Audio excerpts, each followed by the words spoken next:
sa part ng Clarkson.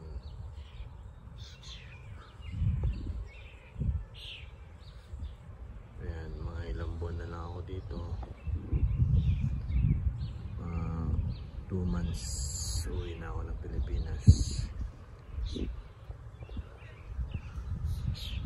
Ganun talaga ang buhay.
Buwan na lang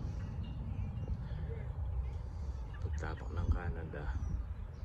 Sana bigyan pa akong pararan na makabalik ulit dito sa Canada. O kung hindi naman ako makabalik dito, sana maging success yung tatayo kong business.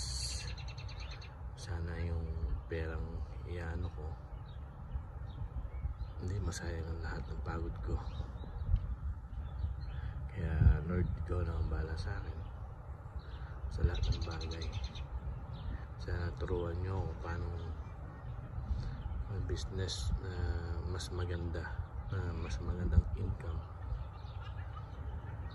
Kaya Lord, thank you sa lahat. August 31 magre-resign na ako dito sa trabaho.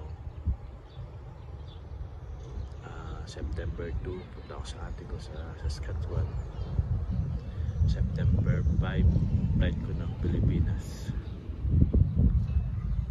At sana Lord, kayo ng bala kung saan mo ako dadalhin. Okay na ako doon, Lord. Kaya thank you sa lahat, Lord.